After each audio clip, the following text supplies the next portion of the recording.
Benvingudes de nou al taller Fem Ciència i construïm referentes diverses. En aquesta quarta i última píndola aprofundirem en els projectes d'investigació que s'estan duent a terme a l'Institut Interuniversitari López Piñero.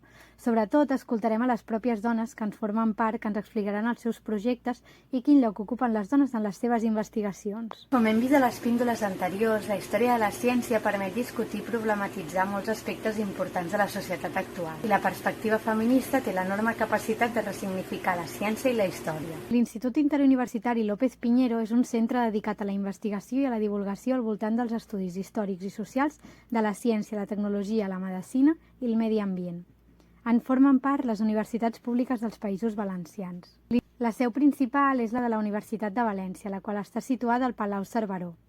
L'Institut compta amb la Biblioteca Historicomèdica Vicent Passet Llorca de la Universitat de València i amb un museu gratuït on es poden visitar dues exposicions permanents i una temporal. La primera exposició permanent s'anomena Ciència i Societat i està situada al Palau Cerveró i s'exploren diferents temes relacionats amb la producció del coneixement i la pràctica medicocientífica. Aquesta també es pot visitar parcialment online i està separada pels següents temes: aficionats, experts, política, medicina i gènere. La segona exposició permanent s'anomena Medicina i Societat i està situada a la segona planta de la Facultat de Medicina i Odontologia de la Universitat de València. Aquesta analitza el desenvolupament de la medicina contemporània. Finalment, l'exposició temporal canvia cada 6 mesos. Alguns dels temes han estat la transició pedagògica, els tòxics, les malalties de la pobresa, les espècies. Actualment, fins al 22 de juny, es podrà visitar Fontanilles, la ciutat amagada, una ciutat a la Vall de Laguar, a la Marina Alta, fundada per atendre malalts de lepra i on van viure més de 2.000 persones al llarg d'un segle. Ara escoltarem algunes de les investigadores. Hola, soy Silvia Pérez Criado, investigadora postdoctoral en Historia de la Ciencia en el Instituto López Piñero de la Universidad de Valencia, y mi trabajo estudia cómo se adaptan y reinterpretan los saberes científicos cuando circulan en contextos autoritarios. En mi tesis se ha analizado cómo se introdujo y se resignificó el DDT en la España franquista, no solo en sus usos agrícolas y sanitarios, sino también en las dimensiones culturales y políticas que lo rodearon. Para ello, he estudiado fuentes técnicas, legislativas, médicas, prensa generalista y publicidad de la industria. Y una parte muy interesante de lo que estudio tiene que ver con cómo la publicidad del DDT contribuyó a reforzar los roles de género impuestos por la ideología nacional católica del franquismo. En los anuncios destinados al uso doméstico, las mujeres aparecen sistemáticamente como guardianas del hogar, aplicando insecticidas para proteger a sus familias y mantener la limpieza. La figura de la madre cuidadora se entrelaza con la figura de la enfermera, usada como símbolo publicitario por la industria Cruz Verde, conectando visualmente ese cuidado femenino con metáforas militares que eran muy presentes en el discurso del régimen. Así, por tanto, la lucha contra las plagas domésticas se convierte en una especie de cruzada que es liderada por mujeres, pero al servicio de una idea de nación, de familia y de una feminidad subordinada. Mi trabajo forma parte de una línea de investigación que muestra que la historia de la ciencia no es solo la historia de las grandes figuras y descubrimientos, sino también la de silencios, exclusiones y jerarquías. Recuperar estas historias nos permite cuestionar los relatos dominantes y entender cómo se entrelazan género, poder y saber científico, y abrir nuevas preguntas sobre quién produce el conocimiento, desde dónde y para quién. Algo que considero tiene un peso especial cuando hablamos del lugar que han ocupado o del que han sido desplazadas las mujeres. Gracias por escuchar y espero que estas píldoras os inviten a mirar la ciencia y su historia con una mirada más crítica y plural.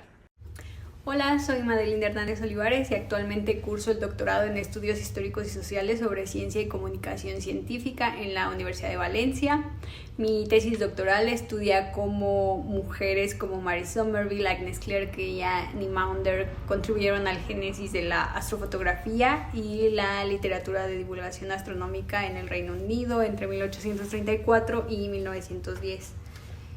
Entre los siglos XIX y XX, la fotografía emergió como una nueva práctica y forma de comunicación, lo que exigía convencer tanto a la comunidad astronómica como al público en general de su capacidad para estudiar el cielo.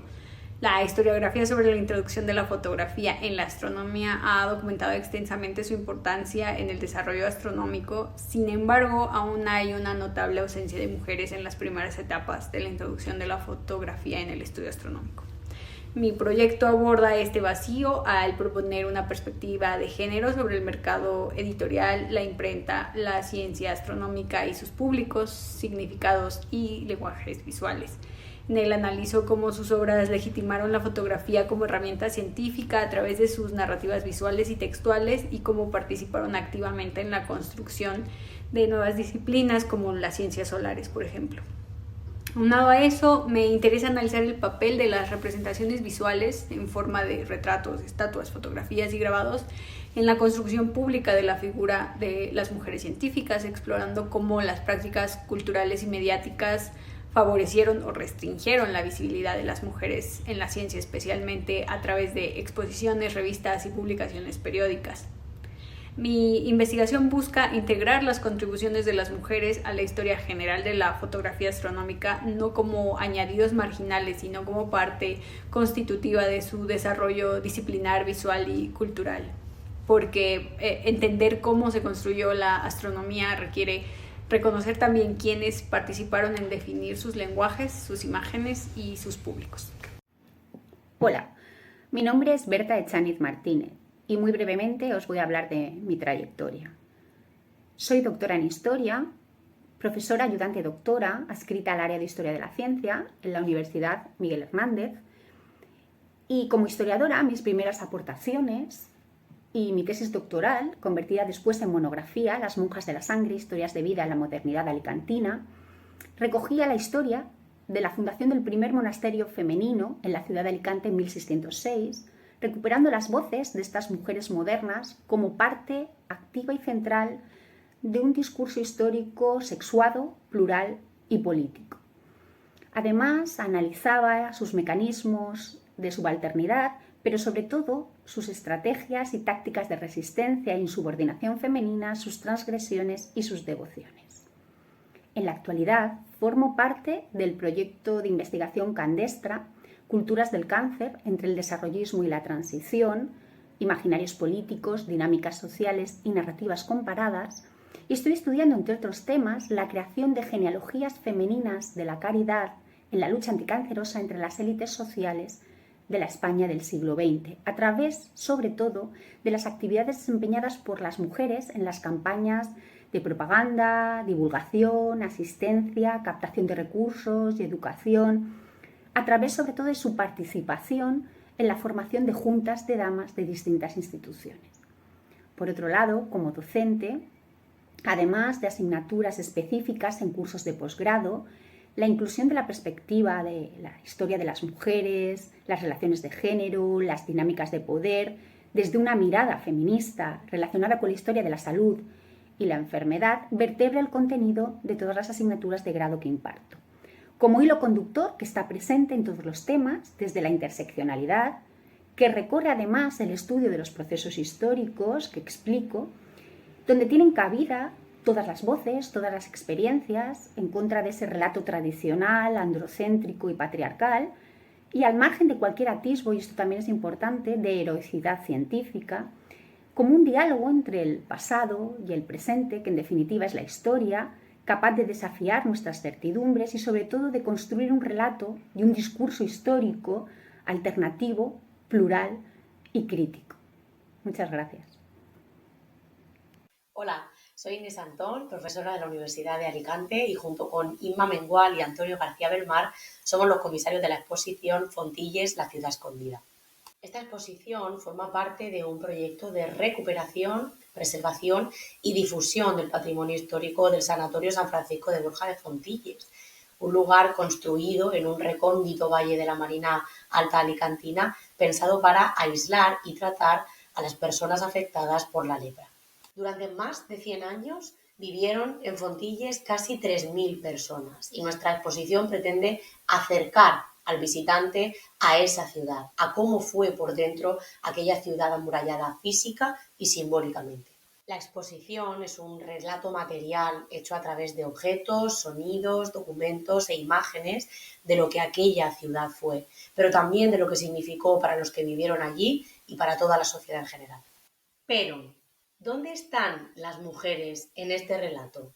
Las mujeres están presentes como pacientes, mujeres que vivieron una enfermedad altamente estigmatizada en un contexto de doble marginación, por un lado por su diagnóstico y por el otro por su propia condición de género. Sus voces, las voces de las ausentes, han sido rescatadas en esta exposición.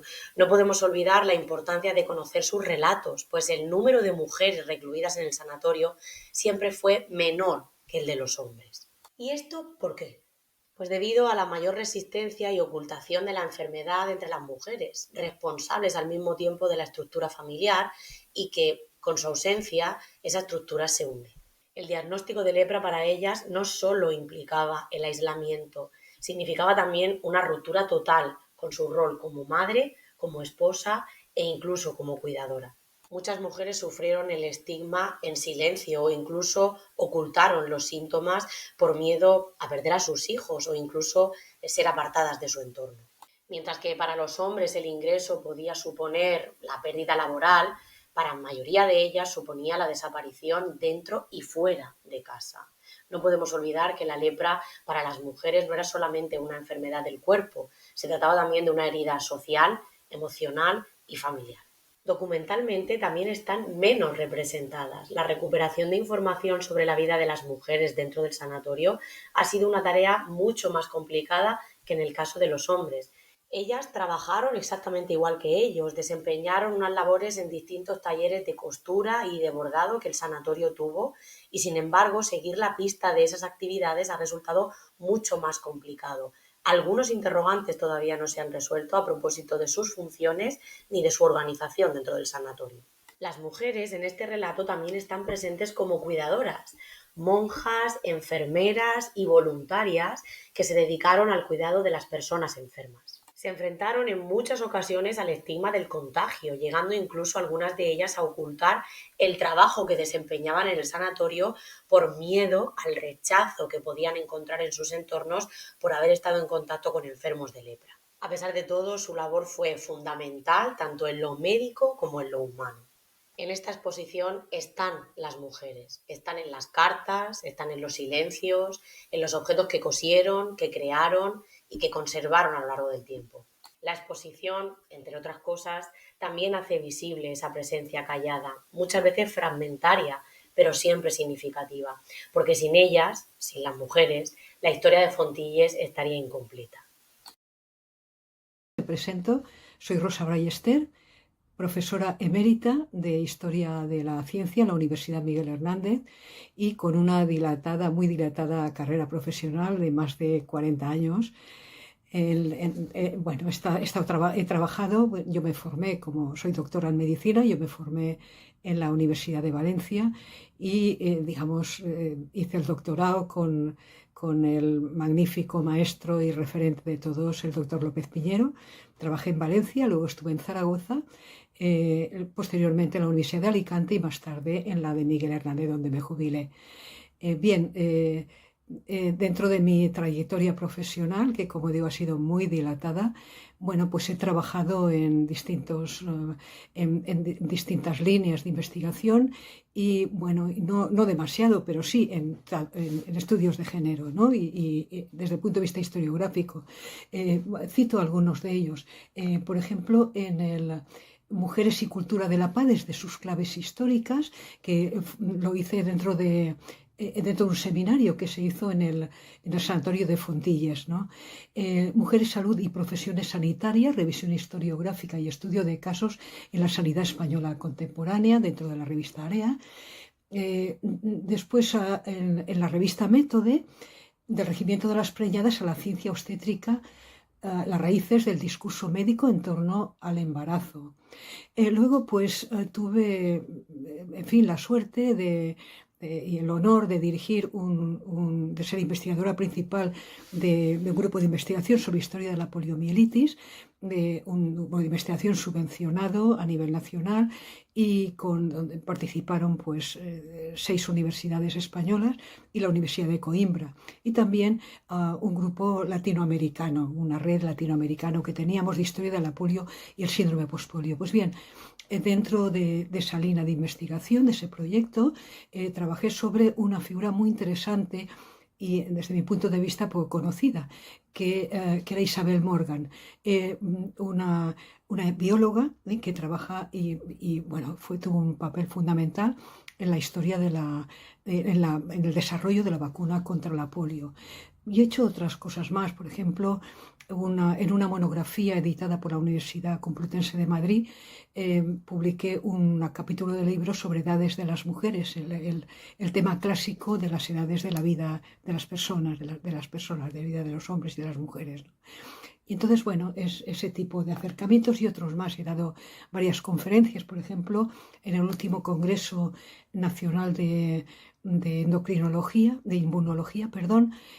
Bueno, pues hablé también de una serie de figuras y cómo se plantearon el tema del desarrollo inmunológico de las vacunas. Bien, y eso brevísimamente es mi aportación. Ahora mismo soy, y es un lujo para mí, es un honor, soy la vicepresidenta de la Real Academia de Medicina de la Comunitat Valenciana y desde allí procuro también trabajar en lo que haga falta. Muchas gracias. Moltes gràcies a totes les que heu seguit les píndoles de Fem Ciència. El material estarà disponible a la pàgina web de la Societat Catalana d'Història de la Ciència i la Tècnica i a la carpeta del Drive que trobareu a la descripció del vídeo. Podeu compartir el material amb les vostres companyes. Si voleu, podeu enviar els vostres comentaris a través d'aquest formulari de només 3 preguntes que podeu accedir-hi a través del codi QR o a l'enllaç que teniu a la diapositiva. Esperem que us hagueu aproximat una mica més a la història de la ciència amb una perspectiva crítica i feminista.